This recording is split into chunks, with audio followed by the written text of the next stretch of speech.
team. Her involvement education began while student working Center for Native American Studies at Northern Michigan University about 15 years ago. Amanda studied art and design, jewelry, metalsmithing, emphasis, and Native Studies, Bachelor of Science, 2014. You have time to make jewelry anymore? Not really. Currently, Amanda is Michigan Indian Education on the Michigan Indian Education Council Board, Steering Committee, and Curriculum Council for Harbor Springs Public Schools, Northeast Michigan Great Lakes Stewardship Initiative Leadership Team. Formerly, Amanda was the K through 4th grade Michigan Social Studies Standards Task Force person, Michigan Teacher Preparation Standards Stakeholder and Steering Committee, rewriting and redesigning curriculum, and on the Petoskey Cricket Tree Center Exhibition Review Committee and more. Local community engagement interests include volunteer stream monitor and board member for Tip of the Mitt Watershed Council and former board member of the Grain Train Natural Foods Co-op. Just want to shout out for Tip of the Mitt.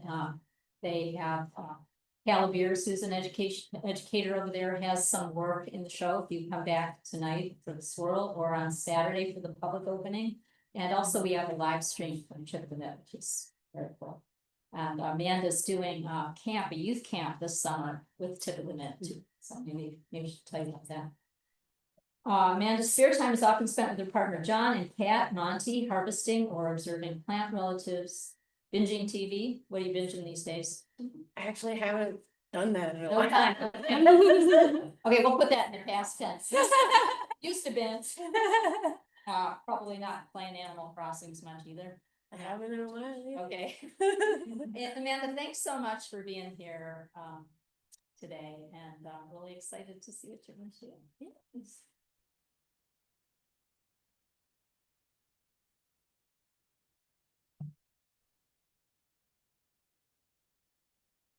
Me, note budget.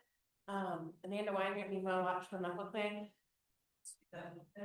Any the note budget. Amanda Weinert, meanwhile, watch from Knuckle Clan and Disney Cards. Muckle and Dodom. Anishinaabe Quay and Dow. Powhatan Ojibwe, meanwhile, Wagoner Sing Odawa Quay and Dow. Muckle and Dodom. Garden Peninsula and Donjaba. And Carp Lake and Doda. Student advocate and Dominanje. So good morning. I've introduced myself in the first language of this land, Anishinaabe Moan, and I'm still very much a learner, but I like to use it as often as possible, and I feel like I'm honoring the land and waters when I am speaking that and my ancestors. So I like to start anything out with that. I let you know that I grew up north, in the Garden Peninsula. I currently live in Carp Lake. My Dotem or clan, so those are my extended relatives, is Muckwa Bear. I also let you know that I am a citizen of the Sioux State Marine Tribe of Chippewa Indians and descendant of the Little Traverse Bay Bands of Odawa. And the Indo-Nanje means my profession or what I do, and I'm the student advocate for the Little Traverse Bay Bands of Odawa Indians. So today I'm sharing about one of our some of our curricular programming that includes our main teachings, our Lake Sturgeon teachings. So it is STEM unit that was designed for 9th grade, but we've also worked with teachers to adapt it to lower grade levels. And we've also done a lot of work to create more awareness about the importance of water to Anishinaabe people.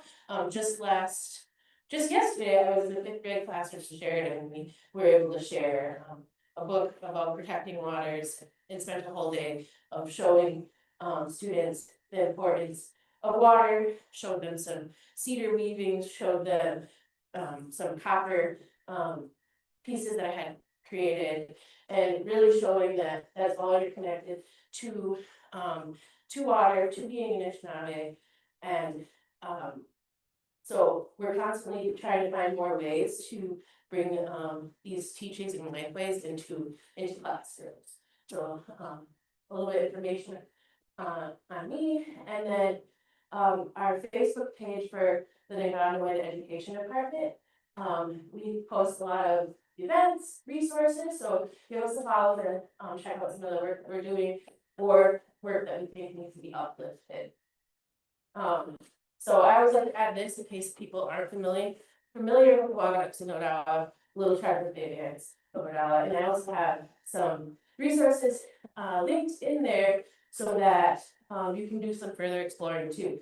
So we have our education department has a YouTube that has storytelling and informational videos. Our English non-English language department has great resources on their SoundCloud, so you can learn home the Maywins or prayers, you can learn songs. And so these two books I also recommend. The Our Land and Culture, our archive and records put that together with a group of high schoolers in the early 2000s. And it really gives a good overall view of how important our lands are and why we have to leave this area, and how important the land and waters are here. And the Odawak book, that is also really important when we are going for federal reaffirmation. And so we're one of the first tribes in all the US to gain federal reaffirmation through congressional legislation, and that was only in 1994. So compared to some tribes, in the same geographical location of Michigan, some tribes gained reaffirmation in the 70s. So thinking about that, sometimes the progress of some of the things that we're doing here, we're still fairly a young tribe. So we were also the signatory parties to the 1836 Treaty of Washington, and one of the three, and also the signatory parties of one of the three 1855 treaties of Detroit. So that ceded or sold 37% of Michigan's current land base. And I always like to think, or bring this up when I'm doing talks like this. So that was 1836, what happened in 1837. Michigan history. Michigan became a state. So if those lands were ceded, if our ancestors did not negotiate and ask for provisions in those treaties, but honestly, a lot of times we were forcibly signing those documents. So there's a really hard history with that, and there's a lot of treaty obligations that are still underfunded or not being applied. So, but that really plays into how Michigan history has been. So, and that I also like to add there too. So that's when Michigan history started. But Anishinaabe people have been in the Great Lakes region for some studies say up to 15,000 years. So, so also our tribe has 4,700 citizens, and so that there's some concentration more in this area, but we have citizens all over the world. So some of our customs and traditions that we're still doing and revitalizing and practicing is making maple sugar, doing weaving and baskets that include black ash, wigwams, birch bark, market pineapple, weaving cattails and bulrush.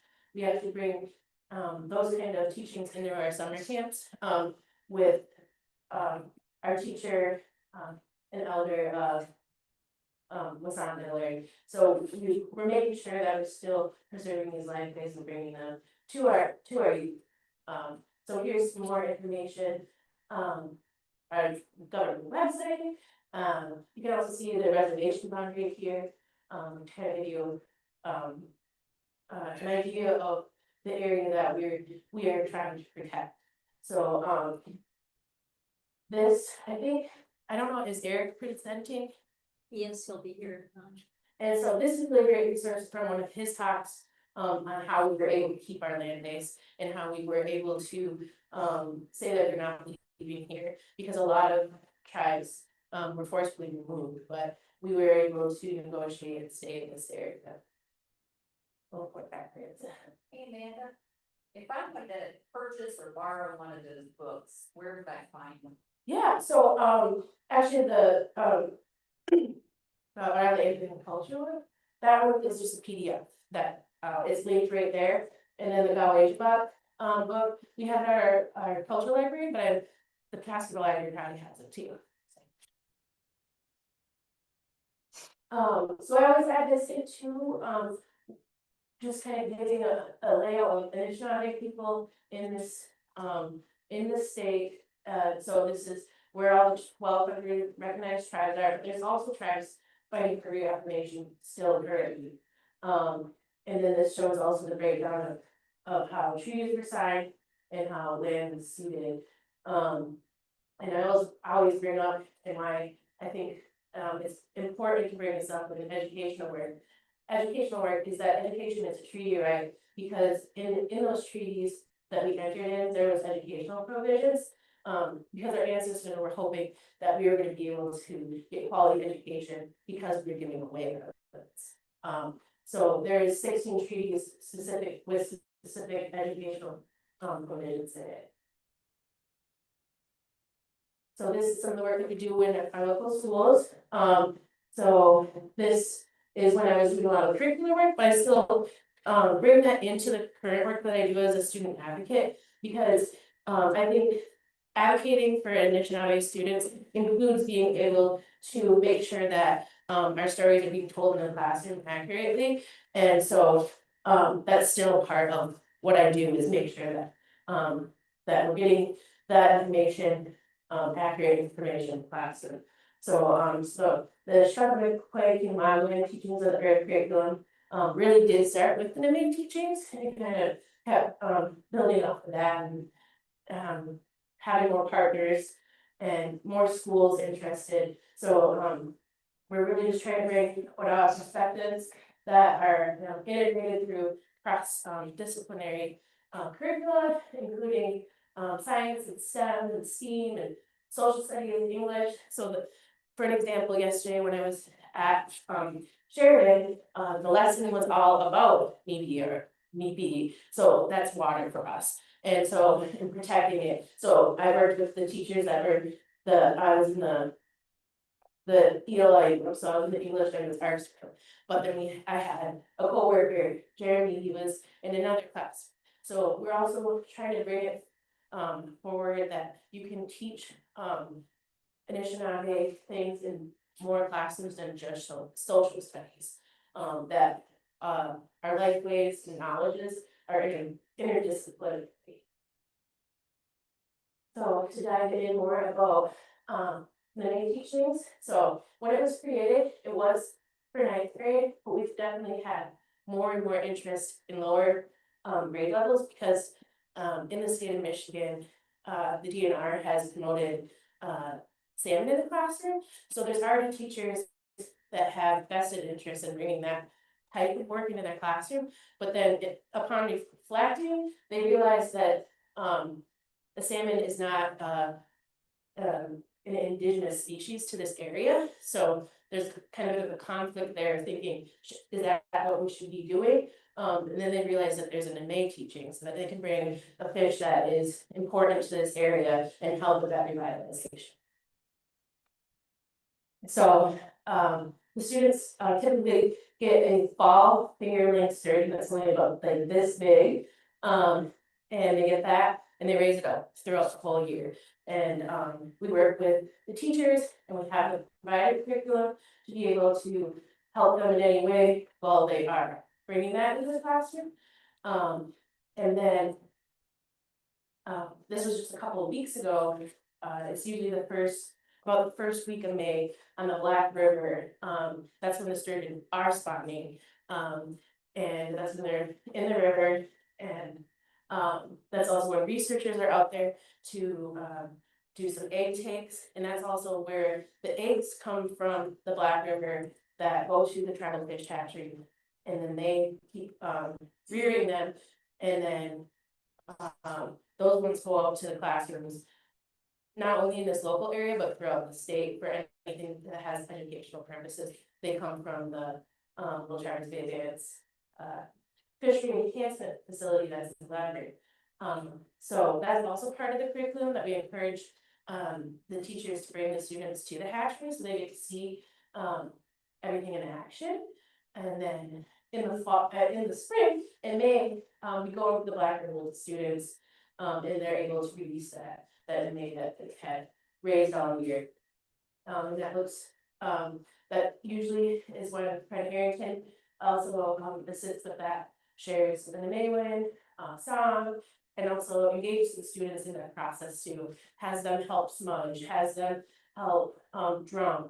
So I feel like that's a really good way to kind of complete that unit, and then we're giving best wishes to that May, and it's really long life, because when you're thinking about it too, that May is gonna last longer than all of us, because they can live over 100 years old, so they're really being stewards to the land, making sure that the fish is getting back to the waters. So an example of them, obviously, it's at the hatchery. So we also have a community release that's in Wolverine, and I think that's what the picture on the right hand side is. So those sturgeon that are still at the hatchery that haven't been released in the spring are released in the fall. In Wolverine, and that's open to the public, so if you wanna come and release tiny sturgeon, it's an amazing time. So keeping an eye out for the event info. But so these are some of the schools that have utilized community teaching. Towson's been doing it the longest. Probably a decade now. East Jordan Public Schools, Kenmore East Public High School, Interlochen, Greenspire in Traverse City, Lansing, the Montessori Children's House in Traverse City, Harbor Springs, and the Ojibwe Charter School in Manuals in Ankeny, Young Fairly, and that's just some of them. If we know that someone is trying to get that fish in the classroom, we're contacting them, trying to get that curriculum to them and let them know that we are a resource to reach out to use that in a perspective in the classroom. So this is an example of kind of a layout of the lessons. The whole unit is hyperlinked here, so if you have educators in your life you want to share this with, please do, and my contact information too. And so we're running down of the 12 lessons, and how it's broken down. And really, when we were creating these too, we're making sure that it's a barrier sometimes for educators. They want to bring this stuff in the classroom, but then they have to prove to administrators that they're hitting standards. So we've already done that work for them, so they can show this to admin and be like, this is already doing standards that we're trying to hit. So you can see here, we give a little history of the May. We talked about the biology of the May, their life cycles, and then really exploring why the population has declined. There's 2 lessons on that. The really diving into why May is so important to fish combat. Thinking about fish passages, dam removal, and how can we design local solutions. So that's always fun too. Sometimes teachers send me projects that the kiddos do of what they're thinking that they could do for fish passages and dam removals. And also talking about trilateral government work that happens where tribes, the state, and the federal government, they all work together on managing harvesting. And so talking about how that looks, and then also talking about the hatchery's role, and that's where that's hopefully when they go visit the hatchery, and then the final lesson is exploring the treaty rights of the Great Lakes. And all these lessons were created about a couple of years before I started in this role, but since I started at McDonald Education, I've kind of been in charge of keeping them updated, making sure there's not broken links, and just adding any updates that are needed, or if I hear feedback from educators that they think something else would work better, because they're the ones actually in the classroom doing it. So it is helpful to get that feedback, to know what works best for their students. And what the 12 lesson was something that I thought was really important that was missing from the curriculum, and added that. So again, an outline more about it, the standards that it hits, and then I just always want to put a picture of the man. So the knowledge gains, So we know these knowledge games because we have a pre and post assessment, better understand how this is working in the classroom, how students are engaging with it, so. We're finding that, they're learning more about treaty rights, tribal sovereignty, tribal natural resource management, and, tribal government collaborations. The history of the Maine and the Great Lakes region, and our connection, the Anishinaabe connection to water, and all our, relatives and beings in the water. So I'll give some more examples, this one's from the lesson, about how important, the Maine is to Anishinaabe. And they read a passage in Recovering the Sacred by Weinert, that's all about the importance of the Maine. So this is other, work that we do to make sure that resources are available to educators. These Anishinaabe culture kits are, available for folks to check out. And they are at our cultural library, which is open to the public. Anyone can sign up to be a patron. And so we have the kit specifically all about Minoman, and that connects back to water, because you need healthy waters to have, Minoman also be revitalized. We also have a little plants kit that talks about all sorts of plants in this area. Has recipes and different ways that we use plants. We have traditional games and toys, and then we have kind of the essential Anishinaabe teachings, smudging, and teachings kit. And for example, in the local plants, in the local plants culture kit, we have information about weaving and natural fibers. This article should be hyperlinked all about the work that Wasan does. And then up top is an example of going out and harvesting flourishing cactus. I thought this was a cool resource of being able to ID and learn the Anishinaabe names for fish, and this is from an artist, Mishikikwe, and she's from the First Nations, and I think this is a really great tool to bring in if you're teaching about fish, you're teaching about the man. More info on the Minoan kit, and some examples of what we've done. So this was, I think, at Helston schools at their family night, we had food tasting and showed all the tools that are required for harvesting Minoan, processing it. So trying different kind of recipes, whether also showing that you can have it sweet or savory, and really learning how important this food source is to us, and how it also looks revitalization. So this book by Barton shows the history of it in Michigan, and how we've lost a lot of Minoan in this area, and the work that's being done to bring it back. And then this storybook is from Odawak Head Start, a tribe in Minnesota, and it's an early childhood book about. I wanna give a shout out to ZB John and our natural resources department, because they're really big collaborators in a lot of the work that I do, so that I can bring in food tastes to really give that full spectrum of knowing how these foods taste. Actually, there's one thing to hear about it, but having that experience of eating that food, they're really great at helping with that, along with our natural resources part of it. So importance of water and plants in those waters is one of our plant relatives, cattail.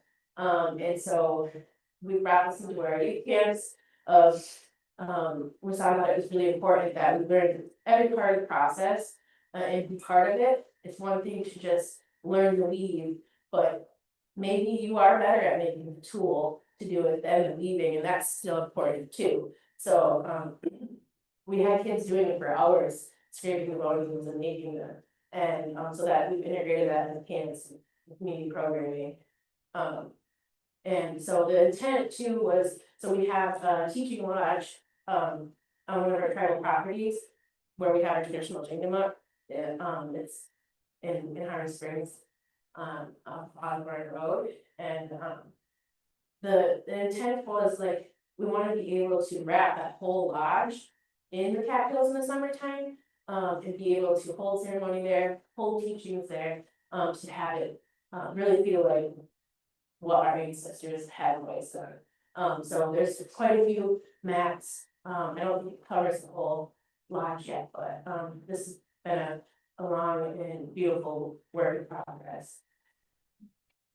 More examples of collaborators, so Mill Travis Conservancy we work with, and this is an example of when we worked with, I think it was their Indian High Naturalist Program, and we went to Odawa Island and talked about the plants that are there, ID the plants that were there, and then the students spent time on the land, thinking about those plants and sketching them. And then, my friend Dorothy, my friend Perry, we used to work together, we also thought it was important to bring, those same plants that we were learning about, again, bringing that multi-sensory aspect of it, having the kiddos try the taste of, those teas that we had identified, and kind of like sharing traditional knowledge, of the plants that we've always used for making containers or making things, out of weight loss, and that we were able to see and hear stories from, this area. Again, our National Language Department has amazing resources, and this water fair is beautiful, and I always like to share this, and, follow them on social media too. I know, they have, I think today they have a parent group, to learn language and bring that back into homes for early childhood, and so, I think that's really important to make sure that people know that, they're an available resource, and they're also collaborating on the exhibit that's coming out, tonight. Here's some other resources that we use, and I was formerly part of the ICU Collaborative, and, have really promoted these and used these in action of thinking about, plants, birds, and other, water relatives, and how do they look throughout the seasons? What is happening in their life cycle, and bringing that into teaching. And there's some really great resources there, for people to go through too. And I just wanted to add more, and, more resources that I thought were important, and, that could be easily brought into classes. This one is, I think that she's an artist and an educator, scholar, Elizabeth Lopez, and she made, these, Google Drives for, Anishinaabe ways of knowing, and she has categorized things, including this one all about water, and, so she created that, graphic too, and, but it was really, I think, I think she created those during the pandemic, and she has her own children at home, and she was trying to find ways, that she would be able to teach them while they were at home. So I really like sharing those resources. So our work goes beyond, really right here and locally. We also try to, be part of consultation and collaboration, at the state level. So we're able to do that with the Confederation of Michigan Tribal Education Departments. We have kind of like a co-governance, model with the Indigenous Education, initiative of the Michigan Department of Education. So they are also helping us work to have conversations with people like the State Board of Education, and have them know the work that we're doing, and, that we want more of this in our public schools. So this is one of the first projects, that I started on when I first started at the tribe. We were contacted by the Michigan Department of Transportation, and the Michigan Department of Ed, and they were, when MDOT was creating the, M231, they had to remove a bunch of, land, and they found remnants of cache pits that Anishinaabe people had used to store their foods. And when it became an archaeological site, then they found out that there was remnants of the May and of the Nomen. So there was Lake Sturgeon and wild rice, and they started thinking this could be turned into a lesson of really showing how important these foods have always been to us and what we're doing still. And also thinking of the seasonality of these life ways. So we had a lot of partners in that, and so it's 2 units for every fifth grade. And more of the work trying to get this out more broadly, again with work with CMTED, Confederation of Michigan Tribal Education Departments. We created Mandongana, so it's a resource manual to accompany the Michigan Social Studies standards, because we have a voice in that. I was part of the team. We had other Anishinaabe people on various teams, K through 12, and rewriting those standards. But we knew the next part was that teachers wouldn't know where to go for vetted resources to make sure that they're accurate. And we know often people get anxious about bringing something to the classroom if they're not fully comfortable with themselves. So we wanted to create a guide for them to help in that process of things that a group of us came together to be able to share information and so they can be able to better actually put those changes into practice. And so we reached out to a first language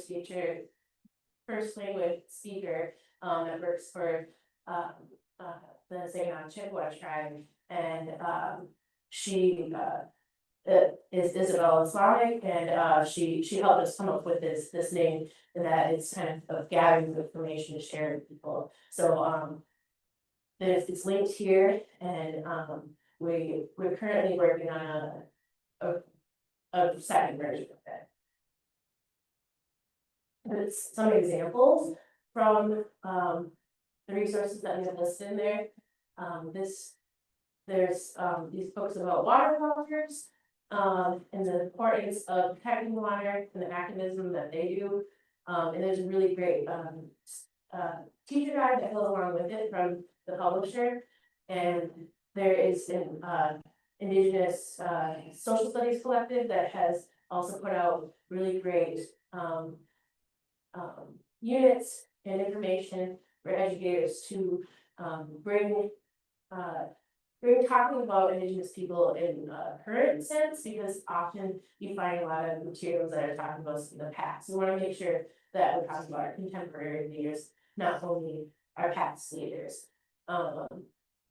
So the Great Lakes Indian Fish and Wildlife Commission, they are an organization of tribes from a couple of tribes in Michigan, Minnesota, and Wisconsin, and they have really great treaty rights education materials. A lot of them are free, some of them are on their website, and they also have things like this interactive game about harvesting the Nomen. This is a resource for K through 12, a picture book about Nome, and that's one of the things that we suggested to add along to that curricular unit about ancestors and archaeology and bridging the past into the future. And also when lower grade levels are trying to bring the main teachings into their classroom. This is a really great resource by Waking Up with Jimmy. They have all sorts of amazing resources. Examples of how so this is a standard that we made sure was in there, and any time that government was listed in the standards, it never included tribal. It all only said state or local or federal. So I made sure that there was an understanding that you have to put tribal in there if we're talking about governments. And these are some of the examples of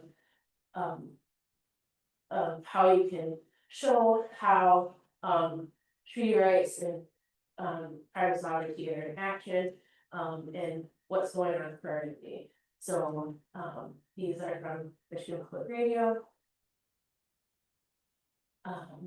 And again, just bringing more, information that often hasn't been included in teaching standards. And then, yeah, really making that connections. And also thinking about mapping of our place in space. The decolonial atlas has this great map of a different perspective of looking at the Great Lakes and all the traditional names of the place. I think this is a really interesting way to look at how important lands and waters are to us, to the Anishinaabe people of this region. This is surface water and wetlands use survey that was done by our National Resource Department, so it's interesting to see where we are spending time on these waters. And so these are some of the places that came up that we're on Lake Michigan. We're going on the Little Traverse Bay, we're at Lake, Spirit Lake, and we're doing things like hunting, fishing, gathering, ceremonial, cultural purposes, swimming, kayaking, boating, and all things that, so we're actively still being with the water and making sure that we're spending time up there. I would like to suggest this when people are looking for resources. The American Indians and Children's Literature blog has a lot of resources, a list of books that you should use, you shouldn't use, and also they've also provided reviews already. So if you're questioning a book and you're like, I'm not sure if this is accurate, is this actually wrote by a Native person, this illustrated by a Native person, they've done the work for you and you're able to search and see if that is appropriate to use in class. And I think that's my last slide. I would like to, if we could do the video. Why don't we do a Q&A while I get Okay. it going? Okay. Yeah.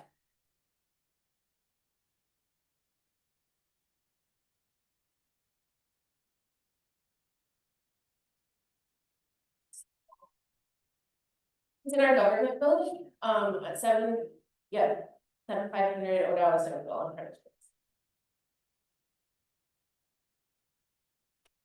Can non-natives use it? Yes, it's open to the public, yeah.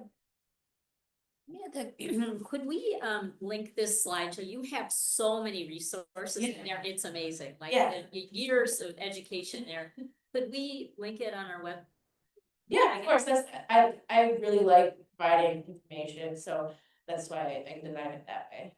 I just want to say, that's one of the things I really so deeply appreciate about you as an educator, the wealth of resources that you make available to people in such a beautiful and organized way. It's so impactful. I'm very grateful. Well, that's nice to hear. So education goes far beyond kids, that's why we all come to these lecture series, to be educated as well. I'm thinking back on your kits that you have for schools.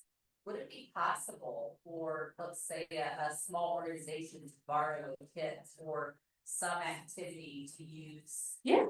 So beyond the classroom, they still could be learned. Yeah, And the intent of it was so we could get it in more people's hands. yeah, I love that, that's great. You almost make me wanna, make me wanna come out of teacher retirement. I would have loved to have you.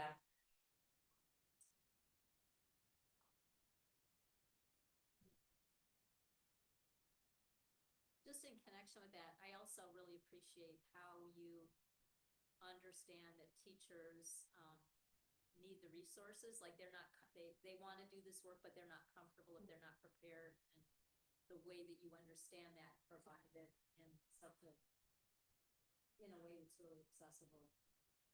Yeah, and I think that is something that I was really happy being able to be part of, is the teacher preparation standards, because that is something that is missing. So we did the work to make sure that standards that teachers are using for students had Anishinaabe content, but then there was still the people that were in teacher prep school were getting that information too, so, yeah, so there's still more work on that to be done, but, The guide that you created for the stand, that's so accessible.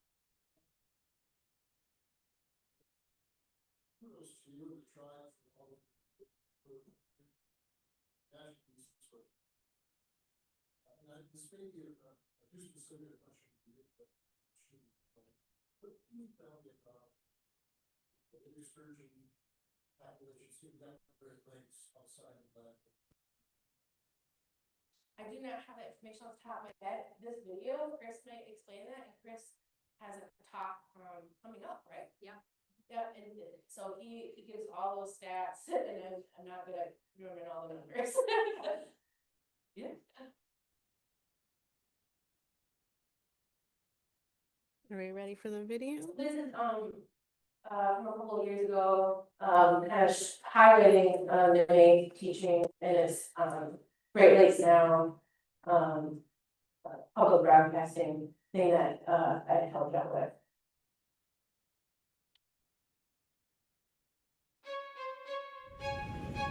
Lake sturgeon are some of the most remarkable fish in the Great Lakes. And as it turns out, they're pretty good teachers too.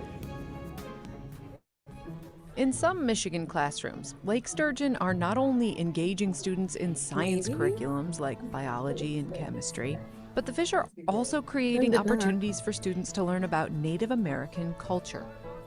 And, In 2014, the Little Traverse Bay Band Education Department partnered with staff members from the tribe's fish hatchery to develop a program that would introduce lake sturgeon, or neme in Ojibwe, into Michigan classrooms. Our education department thought this would be a great opportunity to hit some standards like next generation science standards, while also teaching about Anishinaabe lifeways historically and contemporarily, and how that feeds into the natural resources work that we do. The classroom program is now in more than a dozen schools throughout the state, but it started with a pilot program in Pellston, in the northwestern corner of Michigan's Lower Peninsula. Brooke Groff, a science teacher at Pellston High School, was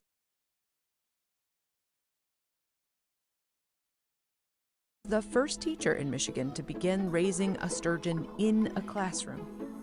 8 years ago, during the summer, the tribe had reached out to my principal, Mr. Bacon. In August, we met, and then we had sturgeon by the end of September. The Little Traverse Bay Band designed their program to fulfill Michigan's strict science teaching standards, but the tribe also crafted the program to include cultural lessons from a Native American perspective. We really wanted to make sure that students are able to learn about everything there is about Neme to Odawa people. We can be taught in any setting, and it doesn't necessarily have to be social studies or history classrooms, which is often the case. So we want to promote it in all classrooms, and it's especially exciting to do science-related work. The program is broken into 12 units that require the students to track the sturgeon's growth, learn the importance of sturgeon to indigenous cultures, and even build model dams. The lessons are built in a way that it pulls everything together to talk about the sturgeon. We complete math with some of the studies that we do and the lab activities that we do. There's an engineering component with building the dams, and then there's also some English with that because they write some papers and they summarize their thoughts. We feed the sturgeon bloodworms based on their body weight daily, and so the students take the mass of the sturgeon each week on Mondays, and then they know how much to feed them during the week. Chris Day manages the Little Traverse Bay Band's fish hatchery in Levering, Michigan, and he helps teachers keep their classroom sturgeon alive using internet-connected sensors. That change allows me to help with schools across the state. So when people are down in Saginaw or somewhere like that and they say, my fish does not look good, something's wrong, I'll log in and I'll look at what their parameters have been, not only today, right now, this week, last week, a month. I can look at all that. Maybe it's a fish health problem, or maybe your tank's a little too cold, or maybe your tank's a little too warm, or that's just what sturgeon do. Often an obstacle for teachers to decide to take on this program is the commitment of making sure that the fish is fed. Over over weekends or over long breaks. I do come up on the weekends to feed the sturgeon, and I work with cleaning the tank and teaching the students how to do that. And so I think that the time that I put in, the value of what the students get out of it is worth my time. At the end of the school year, the tribe hosts a very special afternoon event for the students and the sturgeon. Each fish is blessed with a traditional song and ceremony before being released.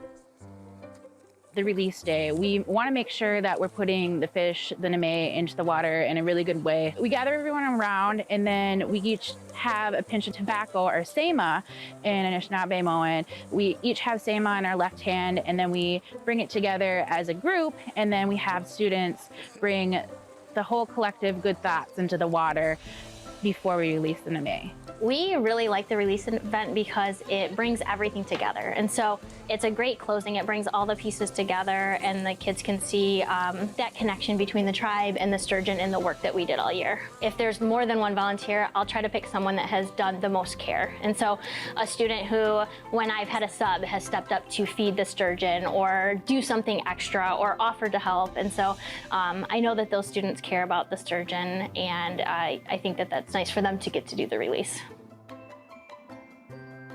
There's this excitement of knowing that we finished the year and we were able to release the sturgeon, and looking forward to next year.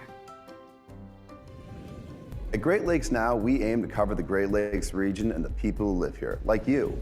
Please follow us on social media, subscribe to our YouTube channel, and sign up for our newsletter at greatlakesnow.org.